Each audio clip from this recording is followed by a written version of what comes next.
le prince Andrew a été accusé d'avoir tenté de blâmer la victime dans sa réponse aux accusations portées dans le procès civil de Virginia Giuffre.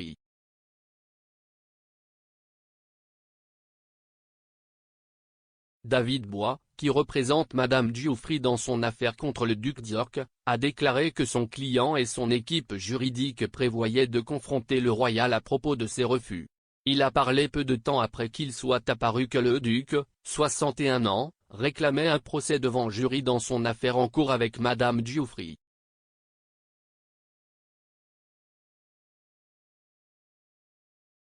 Elle affirme qu'ils ont eu des relations sexuelles 3 fois alors qu'elle était une adolescente qui avait été soignée et victime de la traite par le pédophile condamné Jeffrey Epstein.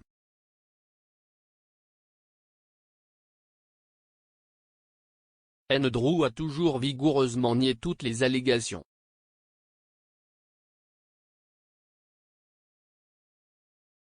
Dans des documents judiciaires publiés ce soir, le duc a présenté 11 raisons pour lesquelles l'affaire devrait être classée.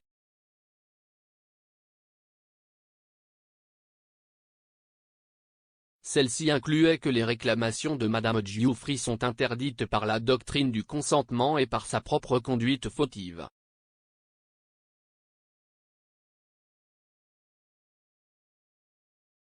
En réponse à cela, M. Bois a déclaré, le prince Andrew poursuit son approche consistant à nier toute connaissance ou information concernant les allégations portées contre lui et à prétendre blâmer la victime de l'abus pour l'avoir provoqué d'une manière ou d'une autre.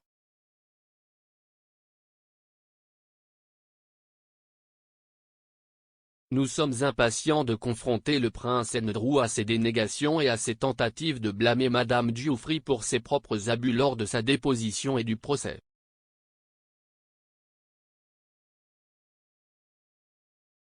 Dans le document judiciaire qui communiquait les motifs de sa demande de non-lieu, les avocats d'Andrew ont conclu, le prince Andrew demande par la présente un procès par jury sur toutes les causes d'action invoquées dans la plainte.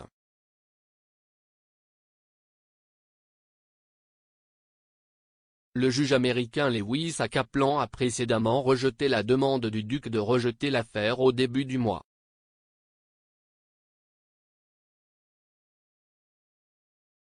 Son équipe juridique, dirigée par Andrew Bretley, a fait valoir qu'un accord de 2009 entre Madame Giuffre et Epstein signifiait qu'elle renonçait à son droit d'intenter une action civile future contre lui ou toute personne liée à lui en échange de 370 000 livres.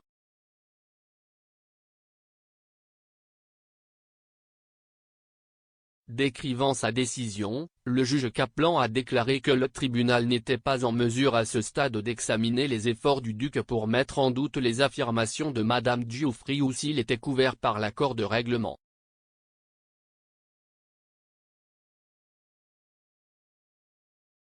Il a déclaré, on ne peut pas dire que l'accord de 2009 démontre, clairement et sans ambiguïté, que les parties avaient l'intention que l'instrument profite directement, principalement ou substantiellement au prince Andrew.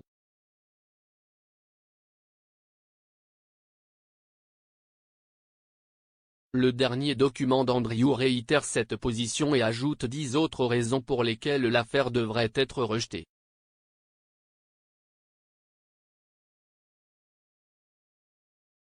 Il a également demandé au tribunal d'examiner la question du consentement.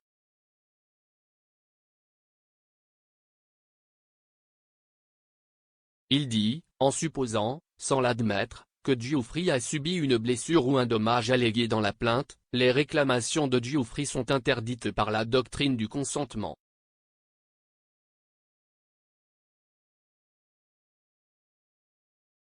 Le duc a également affirmé que l'affaire devrait être exclue en tout ou en partie par sa propre conduite fautive.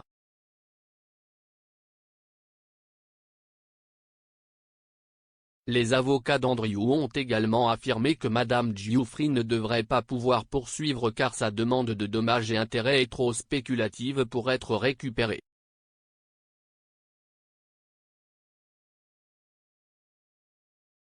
Cela semble montrer que le duc prétend que les affirmations de Madame Giuffre ne peuvent pas être prouvées avec une certitude raisonnable, ce qui laisserait les jurés spéculer sur les dommages réels subis.